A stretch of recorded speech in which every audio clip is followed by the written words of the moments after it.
अस्सलाम वालेकुम फ्रेंड्स, नमस्ते।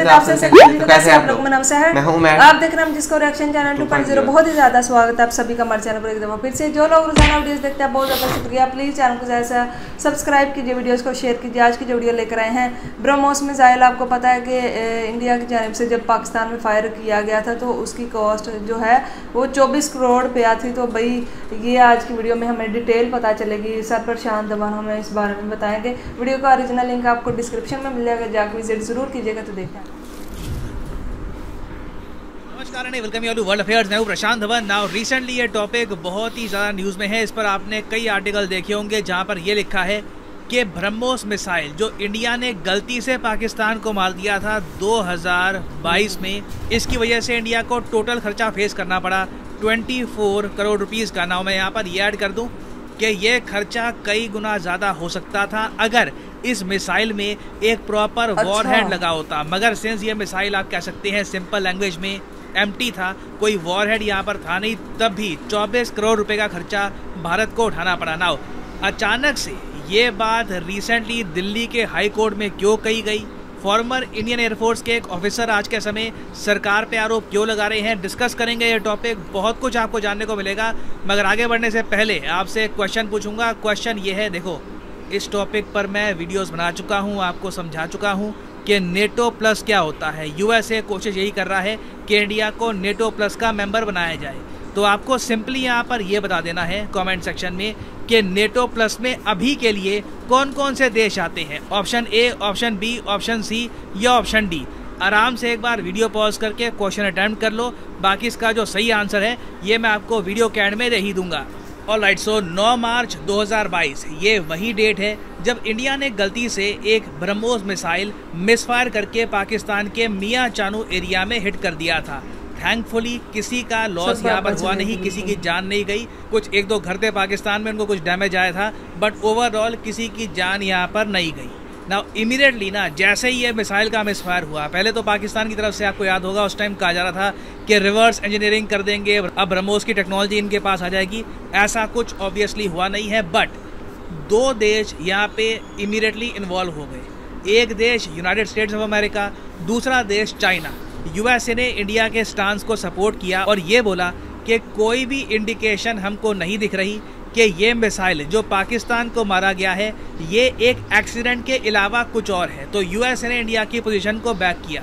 चाइना ने अपनी तरफ से इंडिया पे प्रेशर डाला और जो पाकिस्तान की पोजीशन है इसको आगे इको किया। चाइना ने ये कह दिया कि इस इंसिडेंट की प्रॉपर इन्वेस्टिगेशन होनी चाहिए और इंडिया को अपने मैकेनिज्म चेक करने चाहिए, इंश्योर करना चाहिए कि ऐसा एक्सीडेंट इन द फ्यूचर ना हो। नाउ इनिशियली जब ये मिसाइल मिसफायर हुआ, इंडिया में कई लोगों ने ये भी थ्योरी बनानी स्टार्ट कर दी कि इंडिया ने ये इंटेंशनली किया है, जबकि इसमें कुछ रियलिटी थी नहीं।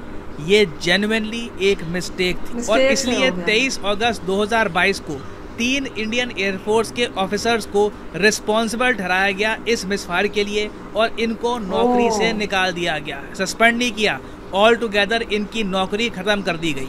नाउ ये जो 3 भारतीय एयरफोर्स के ऑफिसर्स हैं, इनमें से एक ऑफिसर ये चले गए कोर्ट में और कोर्ट में जाकर, हाई कोर्ट में जाकर इन्होंने ये बोला कि डिफेंस मिनिस्ट्री और आईएएफ के चीफ ने प्रॉपर इन्वेस्टिगेशन यहाँ पर करी नहीं है, जल्दी से मुझे नौकरी से निकाल दिया गया। मैं यहाँ पर बात कर रहा हूँ विंग कमांडर अभिनव शर्मा की।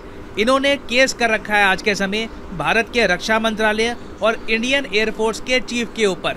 इन्होंने ये कहा कि देख, जब पाकिस्तान पर गलती से ब्रह्मोस मिसाइल चल गया था उस वक्त मैं एक इंजीनियरिंग ऑफिसर था। ये इनका कहना है, ये इनका स्टांस है कि मैं एक इंजीनियरिंग ऑफिसर था। मैं सिर्फ प्रोफेशनल और प्रैक्टिकल ट्रेनिंग फॉर मेंटेनेंस दे रहा था। मिसाइल की लाइव फायरिंग का क्या होगा उससे मेरा कोई रिलेशन था नहीं। तो in very simple words Abhinav Sharma, wing commander Abhinav Sharma यहाँ पर ये कह रही हैं कि जो मिसफायर हुआ है उसका दोष इनको नहीं देना चाहिए। और इन्होंने ये भी हिंट किया है कि इनके जो सीनियर्स थे, इनके जो हायर रैंक के ऑफिसर्स थे, उनको जिम्मेदारी यहाँ पर उठानी चाहिए थी, क्योंकि ऑल टुगेदर ये जो मिसाइल का मिसफायर था ये एक पॉलिसी फेलियर है। तो इससे देखिए आईएएफ के चीफ और रक्षा मंत्रालय पर प्रेशर तो आता है खुद को डिफेंड करने का कि हमने जो ये 3 आईएएफ ऑफिसर्स की नौकरी ख़त्म करी है, इसके पीछे रीज़न क्या है, ये क्यों किया गया। अब भारत सरकार ने इस केस से रिलेटेड 2 बड़ी स्टेटमेंट्स दी है। एक स्टेटमेंट तो अभी आपने सुनी। पहली बात तो ना, ब्रह्मोस मिसाइल का जो ये मिसफायर हुआ है ये एक मेजर इंसिडेंट था। आप अगर मॉनेटरी टर्म्स में भी देखो तो 24 करोड़ का डायरेक्ट यहाँ पर लॉस हुआ है देश को, क्योंकि टैक्स पेयर मनी ही है जिससे हमारी आर्मी, एयरफोर्स, नेवी ऑपरेट करती है। उसके अलावा केंद्र सरकार कोर्ट को ये भी कह चुकी है कि ब्रह्मोस मिसाइल मिसफायर से एक वॉर हो सकती थी पाकिस्तान के साथ। ये बिल्कुल पॉसिबिलिटी है। देखिए, ये बात पाकिस्तान की साइड में भी बोली गई है कि जब इनिशियली हिट किया मिसाइल ने पाकिस्तान को, ये लोग बहुत ज़्यादा गुस्सा थे, ये कुछ रिएक्शन दे सकते थे, बट इन दी एंड देखो पाकिस्तान ने नोटिस करी बहुत सारी चीज़ें। इनके यहाँ इंटरनल इंस्टेबिलिटी थी। उसके अलावा कल को ये मिसाइल लॉन्च करते, इंडिया उसको शूट डाउन कर देता, फिर इंडिया वापस मिसाइल लॉन्च करता, पाकिस्तान उसको झेल ना पाता। ये सब बातें ऑब्वियसली इन्होंने कैलकुलेट करी है, बट एक बार को स्मॉल स्केल वॉर पाकिस्तान के साथ हो सकती थी। Situation could have gone much worse. और साथ ही साथ जैसे मैंने पहले मेंशन किया था, जैसे ही ये मिसाइल मिसफायर किया, यूएसए और चाइना ने इस पर स्टेटमेंट देनी स्टार्ट कर दी। इंटरनेशनल कम्युनिटी के 2 मेजर कंट्रीज यहाँ पर इन्वॉल्व हो गए और कहीं ना कहीं एक इंटरेस्ट था, इस बात को जानने का इंटरेस्ट था कि ये मिसफायर हुआ कैसे, हाउ डिड दिस हैपन। तो अगर सारी कहानी मिसफायर की भारत सरकार ओपन कर देती है कि किस तरीके से ये मिसाइल मिसफायर हुआ, कौन सा प्रोसीजर प्रॉपर्ली फॉलो किया नहीं, तो इससे इंडियन एयरफोर्स के ब्रह्मोस मिसाइल के जो सीक्रेट्स हैं ये दुनिया के सामने भी आ सकते हैं। इंडिया की सिक्योरिटी के पर्सपेक्टिव से आप अगर देखें तो सारी बात ओपन करना हमारे हित में होगा नहीं। तो इसलिए भारत सरकार ने अभी के लिए ये कहा है कि जो पेटिशनर हैं IAF के ऑफिसर, इनको टर्मिनेट किया गया था प्रेसिडेंट्स प्लेजर क्लॉज के अंडर। और अभी भारत सरकार का ये एम्फेसिस है कि देखो ये इंसिडेंट बहुत ही ज़्यादा बड़ा था। इसमें हम एक ऐसे मिसाइल की बात कर रहे हैं जो हमने रशिया के साथ मिलके बनाया है, मिसफायर हुआ है पाकिस्तान पे। पाकिस्तान एक आप कह लीजिए बहुत ही हॉस्टाइल कंट्री है। चाइना इस पे इन्वेस्टिगेशन की मांग कर चुका है, यूएस ने भी स्टेटमेंट दी है। तो इंडिया देखिए, central government refuse to discuss the evidence on record in its reply and said that it will have adverse impact on the security of the state. तो ये देखिए एक बहुत ही इंटरेस्टिंग केस हो गया है विंग कमांडर शर्मा का, और इवेंचुअली देखना होगा कि दिल्ली हाई कोर्ट क्या कहता है। क्या विंग कमांडर शर्मा को वापस अपनी नौकरी मिलेगी या फिर कुछ कंपनसेशन में मिलेगा, या फिर इन दी एंड हाई कोर्ट सरकार के साथ ही एग्री करेगा। तो ये मैं कहूँगा टॉपिक न्यूज़ में रहेगा, और इससे रिलेटेड, इस टॉपिक से रिलेटेड और भी बहुत सारी डिटेल्स इवेंचुअली सामने आएंगी। बट यहाँ पर मैं सोच रहा था ये जो 24 करोड़ का लॉस हुआ है और पाकिस्तान को जो इससे आप कह लीजिए झटका भी लगा काफ़ी बड़ा, was it all worth it, या फिर एक जेन्युइनली एक बहुत ही ज़रा सैड इंसिडेंट था। मैं इस पर कुछ डिसीजन ले नहीं पा रहा। आप बताइएगा इसके बारे में आपका क्या ओपिनियन है। खैर वापस आते हैं क्वेश्चन पे कि नेटो प्लस के कितने मेंबर्स हैं आज के समय। तो सही उत्तर यहाँ पे है Australia, New Zealand, Japan, Israel and south Korea. तो यहाँ पे आप देख पाओगे यूएसए के कांग्रेस पैनल ने एक सजेशन दिया है अपनी सरकार को कि इंडिया को नेटो प्लस का मेंबर बना दो, जहां पर Australia, New Zealand, Japan, Israel, south Korea already member है। इंडिया 6वां मेंबर बन जाएगा नेटो प्लस का अगर इंडिया इसको जी। तो गाइस ये थी आज की वीडियो। तो देखा ही आपने ब्रह्मोस मिसाइल जो कि 2022 में मतलब फायर, हाँ एक इंसिडेंट हुआ था कि इंडिया की जानिब से गलती से वो जो था ना, वो हमारे यहाँ पे आके मियाँ चनू जो एक एरिया वहाँ पे आके गिरा था। तो फिर उसके बाद पाकिस्तान ने भी एक्शन लिया। पाकिस्तान को पहले तो पता नहीं था चला कि ये कहाँ से आया, क्या हुआ है क्या नहीं। बाद में फिर उनको पता चला, और बाद में जब पता चला तो उन्होंने बोला कि इंडिया की जानिब से उनका ब्रह्मोस मिसाइल है।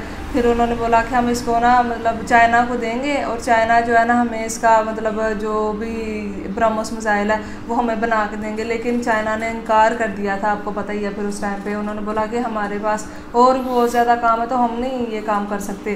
तो फिर भी वैसे भी उसकी हालत इतनी ज़्यादा ख़राब थी कि उसको देख के बनाया नहीं था जा सकता और उस तरह का ब्रह्मोस मिसाइल। लेकिन मेन चीज़ इस वीडियो में ये इन्होंने बताई कि जो मेन चीज़ है ना कि वहाँ पर जो ऑफिसर से तीन को नौकरी से निकाल दिया गया। एक होता है ना सस्पेंड कर दिया कुछ टाइम के लिए, लेकिन नई नौकरी से ही निकाल दिया गया। तो उनमें से एक ने फिर अभी कोर्ट में जो होता है ना मुकदमा फाइल किया है अपने आला अफसरों के खिलाफ के जो जिम्मेदारी थी ना इन्होंने हम पे डाली है कि हम इसका कोई जिम्मेदार नहीं है। जो लोग है ना जो ऊपर ऑफिशियल्स बैठे हो वो जिम्मेदार है, उनको जिम्मेदारी लेनी चाहिए। तो इस वजह से वो कहते हैं कि हमें हमारी जॉब वापस मिलनी चाहिए। तो ये हमें अपनी मतलब जॉब जो है वो वापस मिलनी चाहिए। और 24 करोड़ रुपए का भी बहुत ज्यादा बड़ा नुकसान हो गया है, क्योंकि आपको पता है 24 करोड़ कुछ थोड़ी बहुत रकम नहीं होती। 24 करोड़ अगर पाकिस्तान में पैसों में देखा जाए ना 50 करोड़ रुपया बन जाता है। तो इतना ज्यादा पैसा जब नुकसान हो जाता है तो फिर फौज को भी एक धचका तो लगता ही है। आवाम के टैक्सेस का ये पैसा होता है। लेकिन अभी ये कोर्ट में मुकदमा चलेगा और उनके खिलाफ भी कार्रवाई वो कह रहे हैं कि अभी देखते हैं होती है कि नहीं, कि जो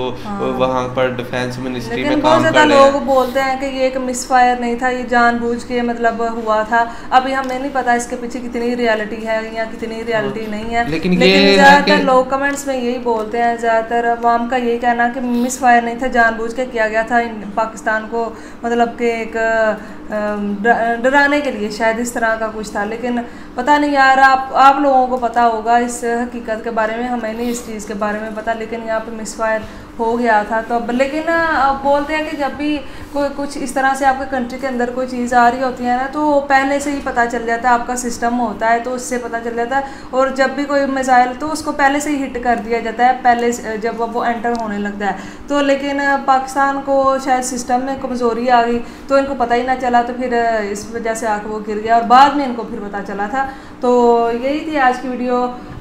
वैसे तो जब ये इंसिडेंट हुआ था हमने इस पर बहुत ज़्यादा वीडियोस भी बनाई थी, खान सर की भी बहुत डिटेल्ड वीडियो थी इस पर, और भी बहुत ज़्यादा वीडियोस आ चुके हैं। लेकिन अभी यहाँ पे मुद्दा खास तौर पे उनकी जॉब्स का है। वाकई में उनका तो कोई कसूर नहीं है, वो जो छोटे अहदे पे हैं, जो बड़े अहदे पे हैं, कसूर तो उनका होता है, उनसे पूछगिछ करनी चाहिए। उन्होंने उनके हुक्म पर ही फायर हुआ होगा, या जो भी कुछ मिसअंडरस्टैंडिंग या गलती वो कहते हैं हो गई है। क्योंकि वो कह रहे थे कि जब मैं था ना उस वक्त पर, तो मैं इंजीनियर में था और मैं वैसे मेरा वो काम नहीं था जिस वजह से जो ये मिसाइल को ना लॉन्च करते हैं। तो वो कहते हैं कि उनके खिलाफ कार्रवाई आप करें तो हमें अपनी जॉब वापस से, अभी देखते हैं कोर्ट क्या फैसला देते हैं। इस वजह से ये वाला ना मुद्दा काफ़ी ज़्यादा आ रहा है सामने, हाइप हो रहा है। तो यही थी आज की वीडियो, कैसे लगी प्लीज़ बताइएगा, चैनल को सब्सक्राइब कीजिएगा। फिर मिलता है कोई वीडियो में, थैंक यू।